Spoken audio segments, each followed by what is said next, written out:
ഞങ്ങളും ക്രൂശിക്കപ്പെട്ട ക്രിസ്തുവിനെ പ്രസംഗിക്കുന്നു. ദൈവ തിരുനാമത്തിന് മഹത്വം ഉണ്ടാകട്ടെ. നമുക്ക് ഒരു വാക്യം വേദപുസ്തകത്തിൽ നിന്ന് വായിക്കാം. ശമൂവേൽ പ്രവാചകൻ്റെ 1-ാമത്തെ പുസ്തകം 1-ാം അധ്യായം 17 മുതൽ 19 വരെയുള്ള വാക്യങ്ങൾ നമുക്ക് വായിക്കാം. അതിനെ ഏലി, സമാധാനത്തോടെ പൊയ്ക്കൊള്ളുക, ഇസ്രായേലിൻ്റെ ദൈവത്തോട് നീ കഴിച്ച അപേക്ഷ അവൻ നിനക്ക് നൽകുമാറാകട്ടെ എന്ന് ഉത്തരം പറഞ്ഞു. അടിയന് തൃക്കണ്ണിൽ കൃപ ലഭിക്കുമാറാകട്ടെ എന്ന് പറഞ്ഞ് സ്ത്രീ തൻ്റെ വഴിക്ക് പോയി ഭക്ഷണം കഴിച്ചു. അവളുടെ മുഖം പിന്നെ വാടിയതുമില്ല. വാടിയ മുഖത്തോടെയാണ് അവൾ അന്ന് ആലയത്തിലേക്ക് വന്നത്. വാടിയ മുഖത്തോടെ, ക്ഷീണിതമായ മനസ്സോടെ, തളർന്നുപോയ ശരീരത്തോടെ, എല്ലാ വിധത്തിലും മ്ലാനതയുള്ള ഒരു മുഖവുമായി അവൾ വന്നു. സങ്കടത്തോടെയാണ് വന്നത്. ദേവാലയത്തിലേക്ക് വന്നത് അത് ദുഃഖത്തോടെയായിരുന്നു. ഏങ്ങടിച്ച് കരഞ്ഞുകൊണ്ടാണ് അവൾ അവിടെ നിന്നത്. കരയുന്നത് കൊണ്ട് അവളുടെ വാക്കുകൾ പുറത്തു വരാൻ പോലും പ്രയാസമായിരുന്നു. അസഹ്യമായ മനോദുഃഖം കൊണ്ട് കരഞ്ഞ് മനസ്സ് ക്ലേശിച്ച് അവൾ വിഷമിച്ച് വരികയായിരുന്നു. അവളുടെ വീട്ടിൽ അവളുടെ ഭർത്താവിന് മറ്റൊരു ഭാര്യയും കൂടി ഉണ്ടായിരുന്നു. തിരുവചനം വായിക്കുമ്പോൾ നമുക്ക് കാണാം 2-ാം വാക്യം. എൽക്കാനയ്ക്ക് 2 ഭാര്യമാരുണ്ടായിരുന്നു. ഒരുത്തിക്ക് ഹന്ന എന്നും മറ്റവൾക്ക് പെനിന്ന എന്നും പേര്. പെനിന്നയ്ക്ക് മക്കളുണ്ടായിരുന്നു, ഹന്നായ്ക്കോ മക്കളില്ലായിരുന്നു. എൽക്കാന എന്ന ഒരു നല്ല മനുഷ്യൻ, അദ്ദേഹത്തിൻ്റെ 2 ഭാര്യമാർ. ആ കാലങ്ങളിൽ ഒന്നിലേറെ ഭാര്യമാരെ വിവാഹം കഴിക്കുന്നതിന് തെറ്റുള്ളതായിട്ട് നാം കാണുന്നില്ല. ഇന്നങ്ങനെയല്ല. കർത്താവായ യേശുക്രിസ്തു ഈ ഭൂമിയിൽ തിരുവവതാരം ചെയ്തതിന് ശേഷം ഇന്ന് വളരെ വ്യക്തമായ ചില കൽപ്പനകൾ കർത്താവ് നമുക്ക് തന്നിട്ടുണ്ട്. വ്യക്തമായ പോകാനുള്ള വ്യക്തമായ വഴികൾ കർത്താവ് കാണിച്ചു തന്നിട്ടുണ്ട്. അന്ന് ആ പഴയ നിയമകാലത്ത് മനുഷ്യർക്ക് ദ്വിഭാര്യത്വം, 2 ഭാര്യമാരുള്ള അവസ്ഥ അതെല്ലാം ഉണ്ടായിരുന്നു. ഈ എൽക്കാനയ്ക്ക് 2 ഭാര്യമാരുണ്ടായിരുന്നു. ഒന്ന് പെനിന്ന, മറ്റൊന്ന് ഹന്ന. പെനിന്നയ്ക്ക് മക്കളുണ്ടായി, പക്ഷേ ഹന്ന മച്ചിയായിരുന്നു. ഹന്നയ്ക്ക് മക്കളുണ്ടായില്ല. വലിയൊരു ദുരിതം പിടിച്ച ഒരു ജീവിതമായിരുന്നു അത്. കാരണം ഒരു വൈവാഹിക ജീവിതത്തിൻ്റെ സന്തോഷവും സംതൃപ്തിയും നിറഞ്ഞു നിൽക്കുന്നത് മക്കളിലാണ്. മക്കളുണ്ടാകുന്നില്ല, മക്കൾ ജനിക്കുന്നില്ല. വലിയ ദുഃഖമായിരുന്നു. അതിലേറെ ദുഃഖം, മക്കളില്ലാത്തതിന് ദുഃഖം സഹിക്കണമല്ലോ. അതിലേറെ ദുഃഖം പെനിന്ന നിരന്തരം ഹന്നയെ ശല്യപ്പെടുത്തിക്കൊണ്ടിരുന്നു, നിരന്തരം അവളെ കുറ്റപ്പെടുത്തിക്കൊണ്ടിരുന്നു. നീ വലിയ പ്രാർത്ഥനയും ഭക്തിയായിട്ട് നടന്നിട്ട് എന്താ കിട്ടിയത്? നിനക്ക് കുഞ്ഞുങ്ങളുണ്ടാകുമോ? മക്കളുണ്ടാകുമോ? വെറുതെയല്ല നീ മച്ചിയായി പോയത്. നീ പുറമേ കാണിക്കുന്ന ഈ ഭക്തിയെല്ലാം വെറും പൂച്ച് മാത്രമാണ്, വെറും പുറംപൂച്ച് മാത്രം. ഇതെല്ലാം വെറും കാപട്യമാണ്. എന്തു ചെയ്യും നിനക്ക് മക്കളുണ്ടാകാത്തത്? പെനിന്ന കുറ്റപ്പെടുത്തിക്കൊണ്ടിരുന്നു, അസഹ്യമായി അവളെ വേദനിപ്പിച്ചുകൊണ്ടിരുന്നു. നമ്മുടെ സമൂഹത്തിൽ, നാം ജീവിക്കുന്ന സമൂഹത്തിലും ചിലരെ ഒരുപക്ഷെ നേരിട്ട് കുറ്റപ്പെടുത്തുന്നവരും ചിലർ നമ്മെ പരിഹസിച്ചവരും ചില കാര്യങ്ങളിൽ കുറവുകളുണ്ട്. എല്ലാം തികഞ്ഞവരല്ലോ മനുഷ്യരാരും. ഏതെങ്കിലും എല്ലാം കുറവുകൾ നമുക്ക് കാണും. അത് ഉയർത്തിപ്പിടിച്ചുകൊണ്ട് നമ്മെ കുറ്റപ്പെടുത്തുന്ന ആളുകൾ കാണും. അതിനെ ചൂണ്ടിക്കാണിച്ചുകൊണ്ട് നമ്മെ അവമാനിക്കുന്ന ആളുകൾ കാണും, അവഹേളിക്കുന്ന ആളുകൾ കാണും. എന്നാൽ ഇതെല്ലാം കാണുന്നൊരു ദൈവമുണ്ട്. അതാണ് അത്യത്ഭുതകരമായൊരു സത്യം. എല്ലാം കാണുന്നൊരു ദൈവമുണ്ട്. ആരെല്ലാം ആക്ഷേപിക്കുമ്പോഴും, ആരെല്ലാം പരിഹസിക്കുമ്പോഴും, ആരെല്ലാം തരം താഴ്ത്തുമ്പോഴും നമ്മുടെ ദയനീയാവസ്ഥയിൽ സഹതപിക്കുന്ന ഒരു ദൈവമുണ്ട്. ദൈവം കരുണയുള്ള ദൈവമാണ്. ദൈവത്തിന് സ്തോത്രം. ഹന്ന പ്രാർത്ഥിക്കുന്നുണ്ട്, ഹന്ന കരഞ്ഞ് പ്രാർത്ഥിക്കുന്നുണ്ട്. പക്ഷേ മക്കളെ കിട്ടുന്നില്ല. എന്തുകൊണ്ടോ നമുക്ക് അറിഞ്ഞുകൂടാ. അവൾ മച്ചിയായിരുന്നു. എന്നാൽ ഒരു ദിവസം ഹന്ന സങ്കടത്തോടുകൂടി അവൾ ദേവാലയത്തിലേക്ക് പോയി. അവൾ സങ്കടത്തോടെ ദേവാലയത്തിൽ ചെന്ന് ദേവാലയത്തിൻ്റെ വാതിൽക്കലേക്ക് എത്തിയുള്ളൂ. വാതിൽ തുറന്ന് കിടക്കുകയാണ്. അവളൊന്നും നോക്കിയില്ല. അങ്ങ് ഒത്തിരി അപ്പുറത്ത് അവിടെ അന്നത്തെ പുരോഹിതൻ ഏലി എന്ന് പറയുന്ന പുരോഹിതൻ അവിടെ ഇരിക്കുന്നുണ്ടായിരുന്നു. പക്ഷേ അവളൊന്നും കണ്ടില്ല. അവൾ ഒരേ ഒരു ചിന്തയോടുകൂടി നിറകണ്ണുകളോടുകൂടി അവൾ എത്തിയിരിക്കുകയാണ്. നിറകണ്ണുകൾ വിതുമ്പി കരഞ്ഞുകൊണ്ടാണ് അവൾ വന്നത്. അവിടെ വന്നപ്പോൾ കരച്ചിലങ്ങ് പൊട്ടിപ്പോയി. ദേവാലയത്തിലേക്ക് പ്രവേശിച്ചില്ല. ദേവാലയത്തിൻ്റെ വാതിൽക്കൽ വന്നപ്പോഴേക്കും അങ്ങ് പൊട്ടിക്കരച്ചിലായി. എങ്ങനെയെങ്കിലും കരച്ചിൽ അമർത്തണമല്ലോ എന്നുള്ളതുകൊണ്ട് വളരെ ശക്തമായി കരച്ചിൽ അമർത്തി പിടിച്ചുകൊണ്ട് അവൾ പ്രാർത്ഥിക്കാൻ തുടങ്ങി. പ്രാർത്ഥനയുടെ ശബ്ദം പുറത്ത് വരുന്നില്ല, പ്രാർത്ഥനയുടെ വാക്കുകൾ പുറത്ത് വരുന്നില്ല. പ്രാർത്ഥിച്ചുകൊണ്ടേയിരിക്കുകയാണ്, പക്ഷേ പ്രാർത്ഥനയുടെ ശബ്ദം പുറത്തു വരുന്നില്ല. കാരണം ഈ കരച്ചിൽ ഏങ്ങലടികളായി ഉയർന്നപ്പോൾ വാക്കുകൾ തിരിയുന്നില്ല. ഇതെല്ലാം കണ്ടുകൊണ്ട് ആ പുരോഹിതനോട് ഇരിക്കുന്നുണ്ടായിരുന്നു. ആ പുരോഹിതന് തോന്നി ഇവൾ ഒരുപക്ഷേ ലഹരി പിടിച്ചു വന്നിരിക്കുകയായിരിക്കുമോ? ഇവളീ കാണിക്കുന്ന ഈ കരച്ചിലും ഈ വിതുമ്പലും ഏങ്ങലടികളും മറ്റും ഒരു അഭിനയമാണോ? അല്ല, ഒരുപക്ഷെ ലഹരി പിടിച്ചുകൊണ്ടായിരിക്കുമോ? പുരോഹിതന് മനസ്സിലായില്ല. പലപ്പോഴും നമ്മുടെ ജീവിതത്തിലുള്ളതായ നമ്മുടെ വേദനകൾ മറ്റുള്ളവർക്ക് മനസ്സിലായി എന്ന് വരികയില്ല. എത്ര ആത്മീയ നേതാവാണെങ്കിലും ആ ആത്മീയ നേതാവിനും നാം അനുഭവിക്കുന്ന തനതായ ദുഃഖങ്ങൾ മനസ്സിലാക്കണമെന്നില്ല. എന്തിന്? നമ്മുടെ വീട്ടിൽ നമ്മുടെ സ്വന്തം ഭർത്താവ് പോലും നമ്മുടെ വേദനകൾ വേണ്ടതുപോലെ മനസ്സിലാക്കിയെന്ന് വരികയില്ല. സ്വന്തം ഭാര്യ നമ്മുടെ ഹൃദയത്തിൻ്റെ ഉള്ളിലുള്ളതായ നമ്മുടെ വിക്ഷോഭങ്ങൾ, നമ്മുടെ പ്രയാസങ്ങൾ ഒരുപക്ഷെ മനസ്സിലാക്കിയെന്ന് വരികയില്ല. നമ്മുടെ തന്നെ ഉള്ളത്തിലുള്ളതായ ചില ഹൃദയത്തിൻ്റെ അന്തർഭാഗത്തുള്ള അന്തസംഘർഷങ്ങൾ അത് മറ്റുള്ളവർക്ക് മനസ്സിലാക്കിയെന്ന് വരികയില്ല. ഏതായാലും ഹന്ന ദേവാലയത്തിൽ ചെന്നു.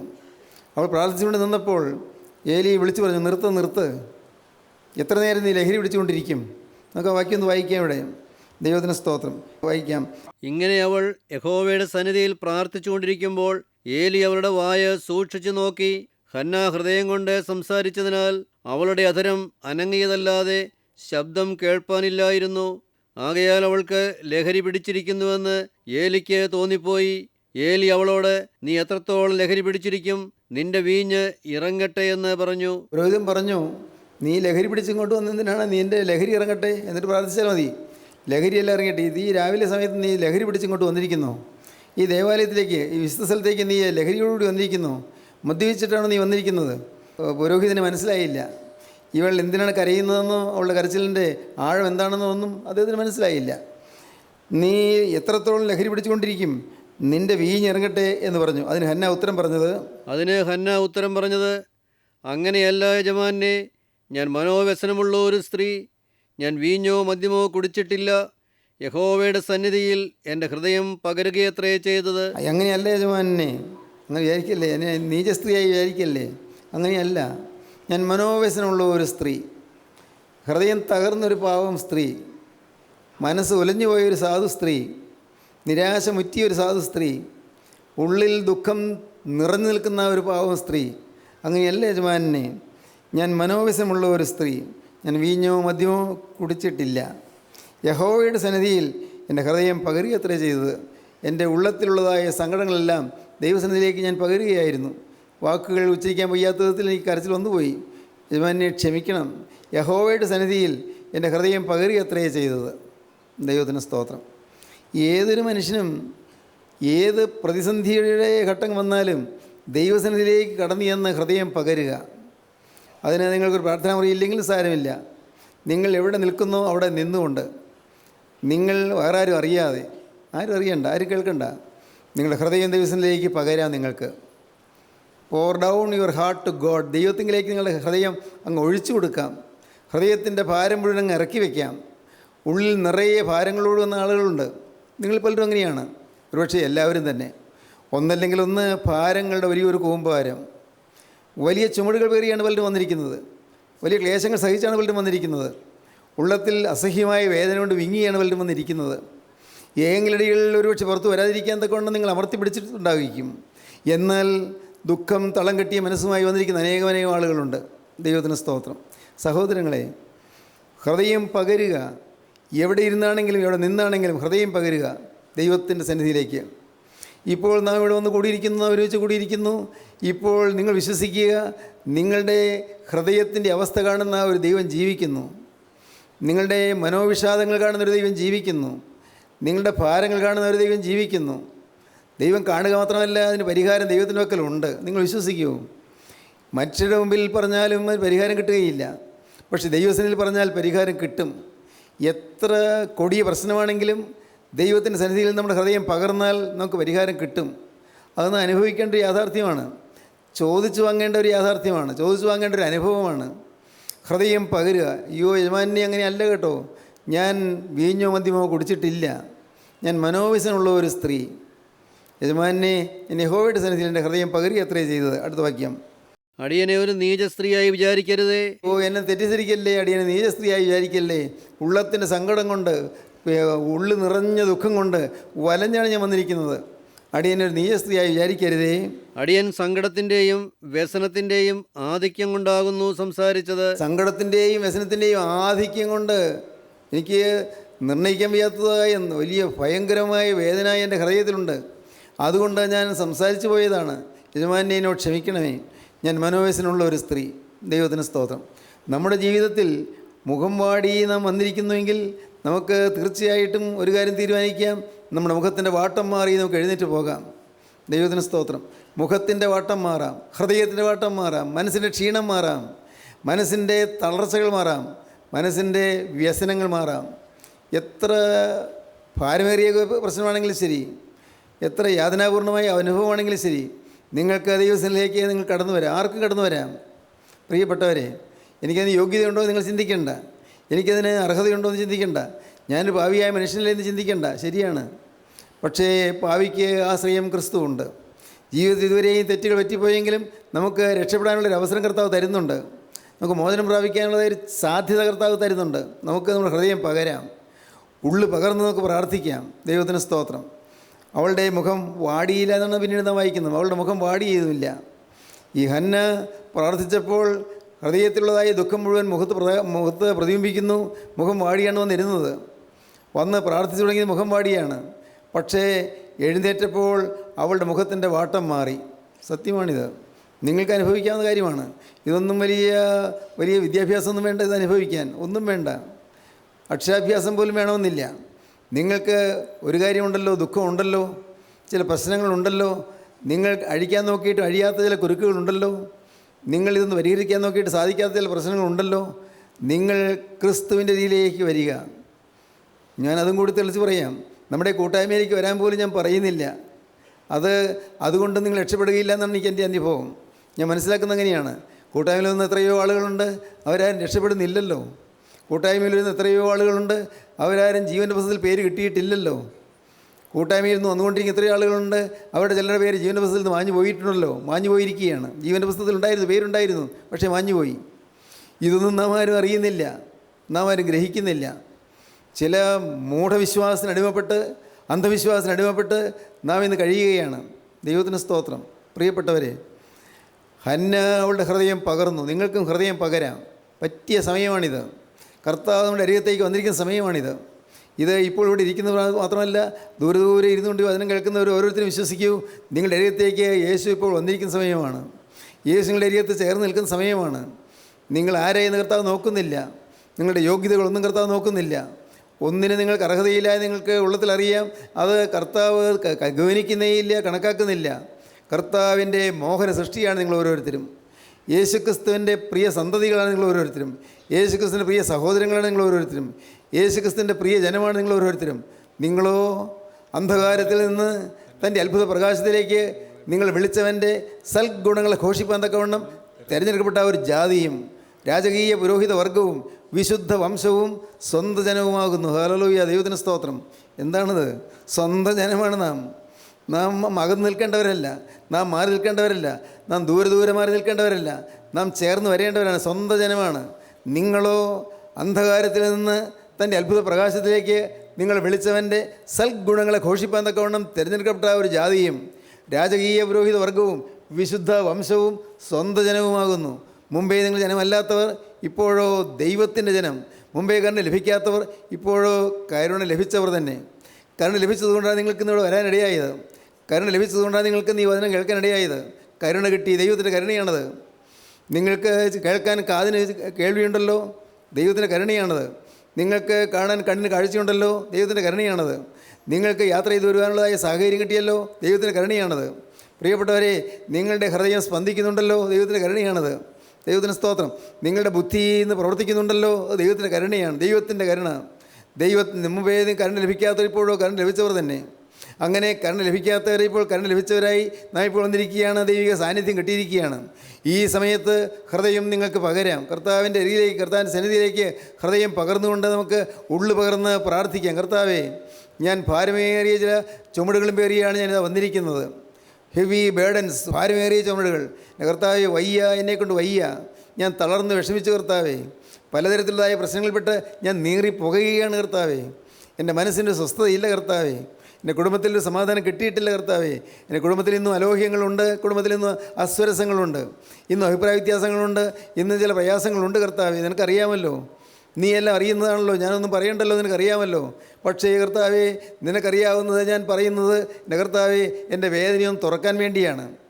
ഞാനിത് തുറന്ന് പറയുന്നത് എൻ്റെ വേദനയൊന്ന് ശമിക്കാൻ വേണ്ടിയാണ്. ഞാനിത് പറയുകയാണ്. കർത്താവേ, എൻ്റെ അവസ്ഥ നീ കാണണമേ, എൻ്റെ ദുരിതം നീ ഒന്ന് കാണണമേ, എൻ്റെ പ്രയാസം നീ ഒന്ന് കാണണമേ.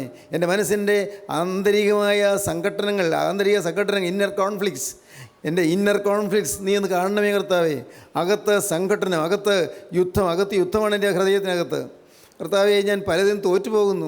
ഞാൻ പല തീരുമാനങ്ങൾ എടുക്കുന്നു, പക്ഷേ തീരുമാനങ്ങൾ പാലിക്കാൻ എനിക്ക് സാധിക്കുന്നില്ല.